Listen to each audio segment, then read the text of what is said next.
Hi ನಮಸ್ಕಾರ ಸ್ನೇಹಿತರೆ.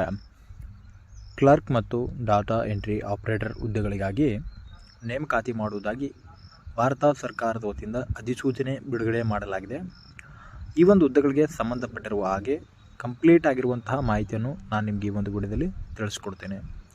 ಆದ ಕಾರಣ ನೀವು ಈ ಒಂದು ವಿಡಿಯೋವನ್ನು ಸ್ಕಿಪ್ ಮಾಡದೆ ಕೊನೆವರೆಗೂ ವೀಕ್ಷಿಸಿ. ಆ್ಯಂಡ್ ಅದರ ಜೊತೆಲೆ ನಮ್ಮ ಚಾನಲ್ಗೆ ಇನ್ನೂ ಯಾರೂ ಸಬ್ಸ್ಕ್ರೈಬ್ ಮಾಡ್ಕೊಂಡಿಲ್ಲ, ಸಬ್ಸ್ಕ್ರೈಬ್ ಮಾಡ್ಕೊಳ್ಳಿ. ಆ್ಯಂಡ್ ಬೆಲ್ ಐಕನ್ ಕೂಡ ಆಲ್ ಅಂತೇಳಿ ಪ್ರೆಸ್ ಮಾಡಿ. ನಾವು ತಿಳಿಸುವಂತಹ ಉದ್ಯೋಗ ಮಾಹಿತಿಗಳು ನಿಮಗೆ ನೋಟಿಫಿಕೇಶನ್ ಮೂಲಕ ತಲುಪುತ್ತವೆ. ಸ್ನೇಹಿತರೆ, ಸಂಸ್ಥೆ ಹೆಸರು ಬಂದು ಈಗಾಗಲೇ ತಿಳಿಸಿರುವ ಹಾಗೆ ಸ್ಟಾಫ್ ಸೆಲೆಕ್ಷನ್ ಕಮಿಷನ್ ವತಿಯಿಂದಾಗಿ ಹುದ್ದೆಗಳಿಗೆ ನೇಮಕಾತಿ ಆಗುತ್ತದೆ. ಉದ್ಯೋಗದ ಸ್ಥಳ ಬಂದು ಭಾರತವಾಗಿದ್ದು ಆ್ಯಂಡ್ ಖಾಲಿ ಇರುವಂತಹ ಪೋಸ್ಟ್ಗಳ ಸಂಖ್ಯೆ ಬಂದು 3131 ಪೋಸ್ಟ್ಗಳಿಗಾಗಿ ನೇಮಕಾತಿ ಮಾಡುವುದಾಗಿ ತಿಳಿಸಲಾಗಿದೆ. ಈ ಒಂದು ಹುದ್ದೆಗಳಿಗೆ ವೇತನ ಶ್ರೇಣಿ ಬಗ್ಗೆ ನೋಡುವುದಾದರೆ ಪ್ರತಿ ತಿಂಗಳು 20,000 ರೂಪಾಯಿಯಿಂದ 60,000 ರೂಪಾಯಿವರೆಗೂ ವೇತನ ಶ್ರೇಣಿಯಾಗಿ ನೀಡಲಾಗುವುದು ಅಂತೇಳಿ ಕೂಡ ತಿಳಿಸಲಾಗಿದೆ. ಆ್ಯಂಡ್ ಹಾಗೆ ಈ ಒಂದು ಹುದ್ದೆಗಳ ವಿವರದ ಬಗ್ಗೆ ನೋಡುವುದಾದರೆ lower division clerk, junior secretary assistant, data entry operator ಅಂತೇಳಿ ಈ ಒಂದು ಹುದ್ದೆಗಳಿಗೆ ನೇಮಕಾತಿ ಆಗುತ್ತಿದೆ.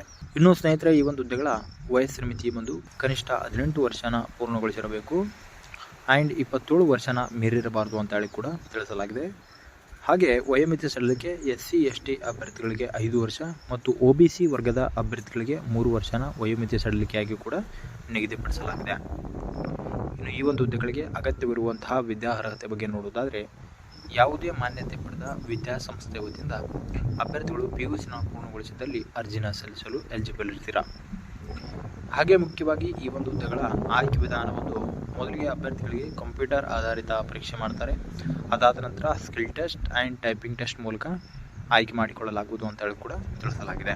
ಸ್ನೇಹಿತರೆ, ಈ ಒಂದು ಹುದ್ದೆಗಳಿಗೆ ಅಪ್ಲಿಕೇಶನ್ ಫೀ ಬಂದು SC ST PWBD ಮತ್ತು ಮಾಜಿ ಸೈನಿಕ ಹಾಗೂ ಮಹಿಳಾ ವರ್ಗದ ಅಭ್ಯರ್ಥಿಗಳಿಗೆ ಯಾವುದೇ ರೀತಿಯಾಗಿರ್ತಕ್ಕಂಥ ಅರ್ಜಿ ಶುಲ್ಕ ಇರುವುದಿಲ್ಲ. ಇನ್ನು ಉಳಿದಿರತಕ್ಕಂಥ ಎಲ್ಲ ವರ್ಗದ ಅಭ್ಯರ್ಥಿಗಳಿಗೆ 100 ರೂಪಾಯಿನ ಅರ್ಜಿ ಶುಲ್ಕವಾಗಿ ನಿಗದಿಪಡಿಸಲಾಗಿದೆ. ಸ್ನೇಹಿತರ, ಅರ್ಜಿ ಸಲ್ಲಿಸಲು ಪ್ರಾರಂಭ ದಿನಾಂಕ ಜೂನ್ 23, 2025 ಆಗಿದೆ. ಈಗಾಗಲೇ ಪ್ರಾರಂಭವಾಗಿದ್ದು ಮತ್ತು ಕೊನೆಯ ದಿನಾಂಕ ಜುಲೈ 18, 2025 ಆಗಿದೆ.